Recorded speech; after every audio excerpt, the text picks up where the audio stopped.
Assalamualaikum warahmatullahi wabarakatuh. Halo semuanya, perkenalkan nama saya Naila Magistrani Fatihah dari Fakultas Hukum Universitas Negeri Semarang. Pada kesempatan kali ini saya akan membahas mengenai subjek hukum internasional. Apakah akan sama seperti subjek hukum nasional?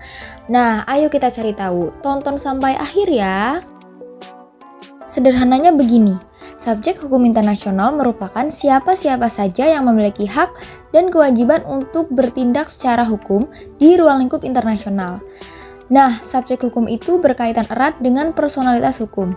Lalu apa itu personalitas hukum?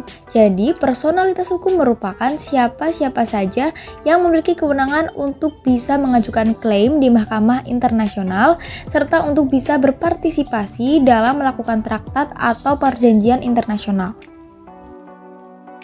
Pada awal kelahiran hukum internasional, hanya negaralah yang dipandang sebagai satu-satunya subjek hukum internasional. Baru kemudian setelah Perang Dunia Kedua, banyak bermunculan subjek hukum internasional lainnya, seperti organisasi internasional, tahta suci Vatikan, bahkan sampai individu. Nah, tak perlu berlama-lama lagi, saya akan mulai membahasnya dari negara sebagai subjek hukum internasional. Negara sebagai subjek hukum internasional. Negara merupakan aktor terpenting dalam ruang lingkup internasional karena ia memiliki hak dan kewajiban untuk bertindak secara hukum. Dalam hal ini, negara bermain dan berperan untuk menjaga perdamaian dunia dengan cara mematuhi aturan-aturan atau kaidah-kaidah hukum internasional yang berlaku. Berdasarkan pasal 1 Montevideo, The Convention on Rights and Duties of State tahun 1933, terdapat syarat-syarat yang harus dipenuhi oleh negara sebagai subjek hukum internasional. Yang pertama, adanya penduduk atau warga negara yang tetap. Yang kedua, adanya wilayah yang jelas. Yang ketiga, adanya pemerintahan. Yang keempat, adanya kapabilitas untuk berhubungan dengan negara lain. Subjek hukum yang kedua yaitu organisasi internasional. Nah, organisasi internasional ini baru lahir sekitar abad ke-19-an dengan ditandai oleh organisasi yang bernama International Telecommunication Union. Kemudian disusul dengan kelahiran PBB atau yang biasa kita kenal dengan United Nations pada tanggal 24 Oktober 1945. Nah, organisasi internasional ini sudah menunjukkan kemandiriannya sebagai subjek hukum internasional. Hal ini juga ditunjukkan dalam pasal 39 Konstitusi ILO yang menyatakan bahwa organisasi ILO dapat membuat kontrak serta mengajukan tuntutan hukum di lingkup internasional. Kemudian, subjek hukum internasional yang ketiga adalah Tahta Suci Vatikan. Mungkin sebagian dari kita masih asing mendengar Tahta Suci Vatikan. Nah, sebenarnya Vatikan merupakan wilayah kecil yang berada di Roma, Italia. Singkatnya, pada tahun 1929, Vatikan bersama Italia menandatangani sebuah fakta atau perjanjian yang bernama The Lateran Treaty.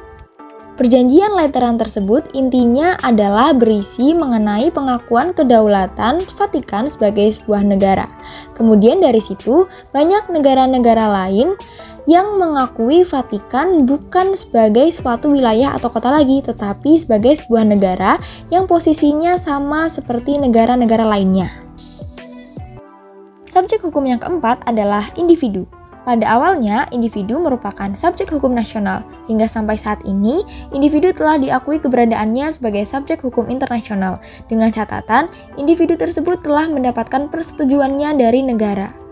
Sama halnya seperti subjek hukum nasional, individu memiliki hak dan kewajibannya untuk bertindak secara hukum di ruang lingkup internasional. Selain itu, individu juga dapat dimintai pertanggungjawabannya apabila di kemudian hari ia melakukan tindakan hukum yang bertentangan dengan kaidah-kaidah hukum internasional.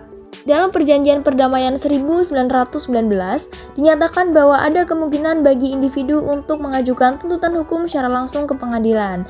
Lebih lanjut, telah dibentuk pengadilan di bawah The Upper Silesia Convention yang memberikan wadah bagi individu untuk dapat melakukan penilaian atas kasus yang diajukan oleh dirinya terhadap negaranya sendiri.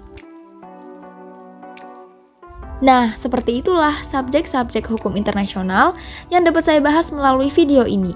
Semoga dapat dimengerti bagi kita semua karena sangat penting untuk mempelajari subjek hukum internasional, terlebih ketika kita melihat atau memandang kasus hukum internasional. Harapannya, ketika kita sudah mempelajari subjek hukum internasional, kita dapat lebih mudah untuk menganalisis setiap subjek hukum yang terlibat dalam kasus tersebut. Jalan-jalan ke pasar membeli pepaya, pulangnya memasang pipa. Demikianlah video pembahasan dari saya. Terima kasih dan sampai jumpa. Wassalamualaikum warahmatullahi wabarakatuh.